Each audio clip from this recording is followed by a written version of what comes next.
Hello, and welcome back to I Will Break Your Game with the Talos Principle. This episode is going to be a little bit different to the ones before this. You can see it's slightly lengthier, but we'll get to that towards the end of the episode. We're going to begin today by beginning to complete an Easter egg that's hidden on this level, and it starts in this puzzle. We're going to begin by flinging ourselves not across to the other side of this level, but instead we're going to try and land on the barrier that separates this half of the level to the other. There's a couple of ways of doing this. I try and jump and land on the pillar and then make a jump over to that beam. I missed it, and if you miss like I do, then unfortunately you have to reset the puzzle, because there's no way of bringing the cube with you back to the other half of the level.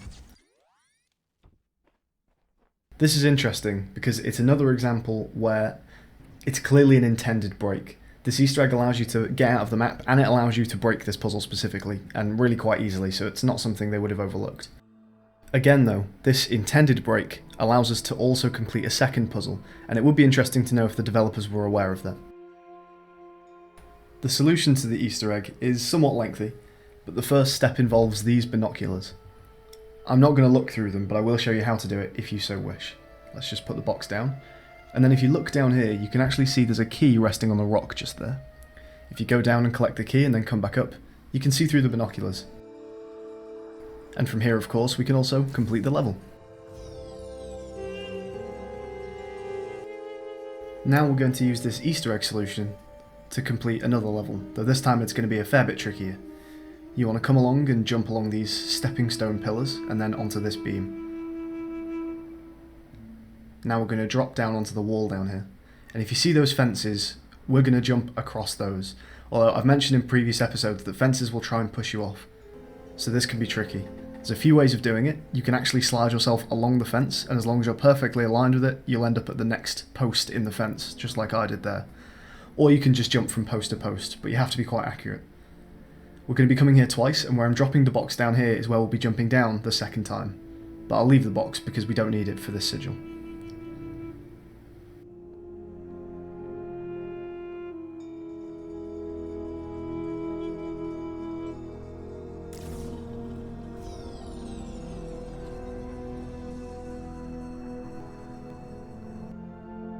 This time we're going to drop down, and what we're going to do is use this box to allow us to get 2 jammers out of this puzzle, and then use them to complete a puzzle later on. This is the first time we're doing this in World B, but it happens a few times where we actually take quite a few puzzle elements out of one puzzle to go and complete others. This next part is lengthy but pretty easy. We're just going to drop 2 jammers out of the puzzle, and then we're going to jump out ourselves, bringing the cube with us, and then we'll be taking them all over to the other side of the map. So we've now seen 2 puzzles in Talos, where the developers have actually intentionally either included a break within the solution, or allowed for a break which they didn't first see to be left in the game. And these aren't the only 2 examples of this in Talos. It's interesting for them to make the decision to allow breaks to be done.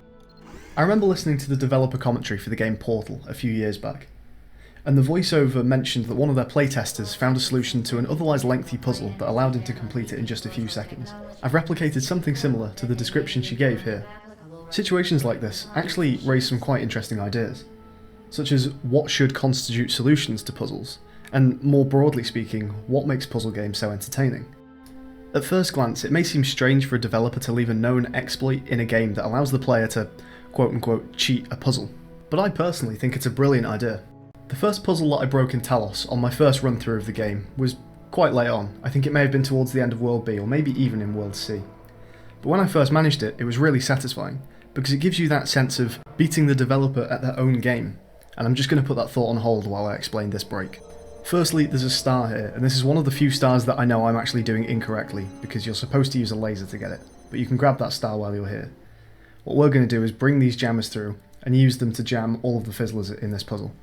As I was saying, done sparingly, being able to break a puzzle in a clever or somewhat difficult way is really rewarding, because you're actually outsmarting the developer, or at least in some instances being given the illusion of outsmarting the developer, but you're doing it in a world in which you have to comply with rules imposed on you by the people who made the game. Being able to comply with those rules and knowing them well enough to bend them to your will in order to beat the system, so to speak, is truly satisfying. I'm sure you'd agree that these puzzles wouldn't be half as fun to solve if we were just doing it by going into God mode and flying around the map. Ultimately, the reason that breaking these puzzles is fun is because we can do it while complying with the game's own internal rule set, and with that we come to our final sigil. I said last episode that today we'd be breaking one of my favourite puzzles to break, and this is it. It requires a little bit of a setup. We're going to bring the splitter and both boxes to this area of the level. You want to set them up like I have here. Now this bit might look a little bit confusing. What we're going to do is place the splitter on the button and then immediately grab the box as quick as we can before we get launched up into the air by the fan. This may take some practice to get right, but soon you'll get the hang of it. And then we can jump from this elevated box to the wall over there.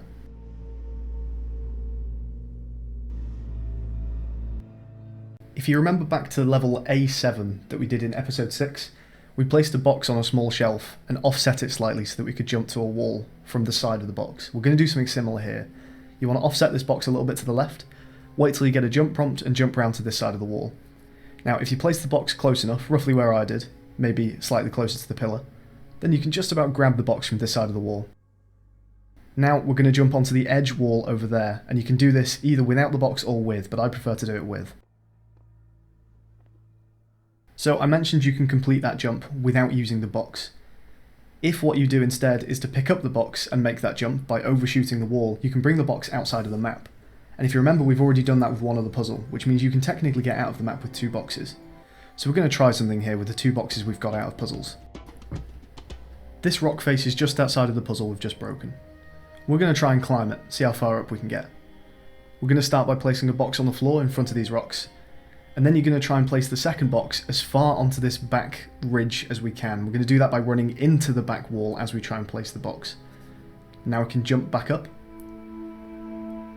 and we can turn around and bring the other box with us by slowly sidling our way down this ledge until it's grabbable. Now you can take it, jump onto the second box, and make it over to this ledge here. Follow this round.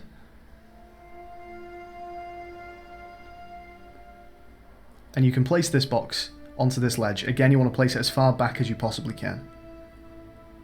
Now we can return and pick up our first box.